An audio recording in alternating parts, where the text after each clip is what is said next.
Hey guys, Paul over here at Styrene Relics, and I want to introduce you guys to my final on my small scale group build. That was hosted by Sean over at the Scale Model Car Guy channel and Brian over at BG's Model Car Workshop. I was doing the 1960 Corvette. That was LaVonne Bremer's Corvette, done by Larry Watson. And I ended up doing, I think what he ended up doing looks to me like their taillights. And I was thinking he had them up into the roof area there, but I believe after looking at this again, so that's why I ended up doing. I cheated and went that way. So, but that's what the car looked like from the side. Just want to give you guys a good look at that. And I hope I did it justice. I really do. I think I did all right. But that's the box I used. I used Monogram's 1/32 scale, little Corvette. Like I say, it did not come with the top, so I had to do what I had the best. I had to cut all this out in the front, and I drilled out the headlights. I did a little bit more work, so here it is. Da, da, da, da. I don't know. I think it turned out pretty good. 1/32. That's a lot different for me. I don't do these little guys, but boy, I had a blast doing it. I'll have to admit. Had a little bit of trouble with some scratches. It was my own fault with the scratches. I used the wrong sandpaper when I shouldn't have.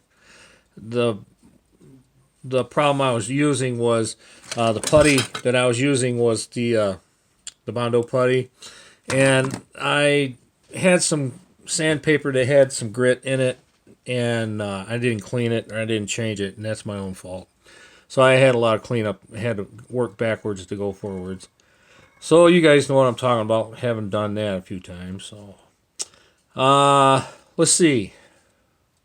I had a lot of trouble with this area right in here because I sanded it down, and when you're trying to clean it up and I had to put that Bondo filler putty along the top because there was a 3-part body.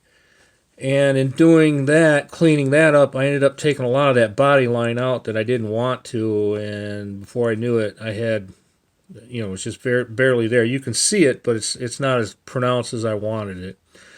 So that was my mistake, big mistake, and it happened on both sides, this being the worst of it over here. But you can still make it out. It's just not as good as it was. So there's my lesson learned there, to start off just one thing at a time instead of trying to get it all at the same time. The other thing I had to do was I de-chromed everything, door handles and all the extra emblems and stuff like that. That all had to come off. And then there's a chrome piece that went on the top. That had to come off. Well, when it comes off, now your fender is flat. And that fender wasn't flat on these. There was actually a dip between the headlights. So I had to put that in. I made the front grille surround, and it had to come out just past the headlight a little bit. You can see how it does. And what I ended up doing, let me turn around and grab it. This is a great little deal. I used one of these coffee filters. And it's wire mesh, and it turned out great, guys. So if you need to use a wire mesh for anything, that is a cool way to go. So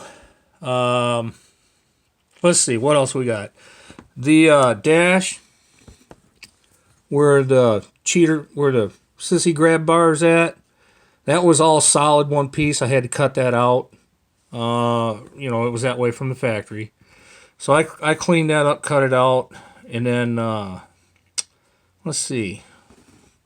So I was talking about the tail lights. And so I brush painted those in.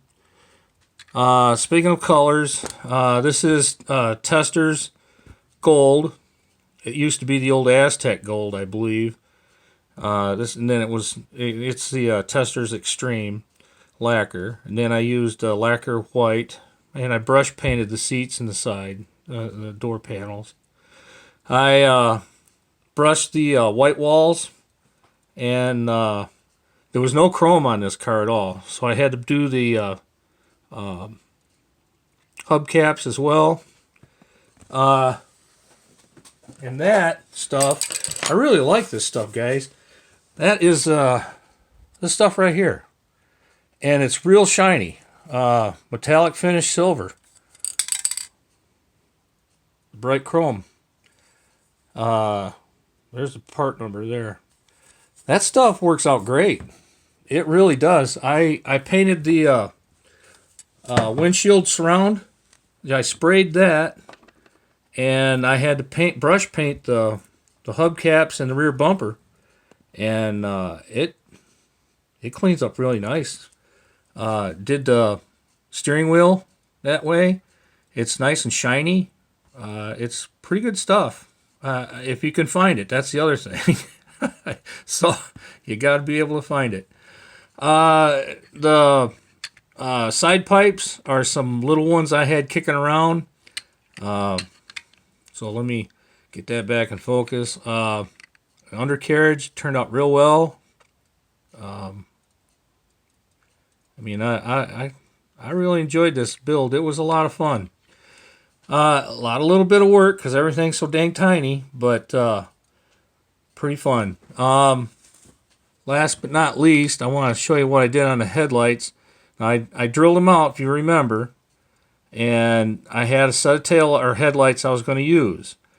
And so I started sanding those down, trying to make them fit, and there was no way that was going to happen because my fingers are too big, and I couldn't find them half the time. Every time I turn around, I drop one. So I used this. And I squeezed it inside there. I let it tack up really good, and then I put a little bit of silver paint behind it on the inside, and so I got that Frenched in look just using that little glue, and that'll clear up even more so down next day or two. So I just pretty much finished it up right now. I wanted to let you guys see it, so I hope you guys enjoy it. I had a blast doing it. I want to say thanks to Sean and Brian again. This was a lot of fun. I'll definitely be doing it again next year and probably be doing another custom. So, all right, guys. Appreciate it. Talk at you later. Have a good weekend.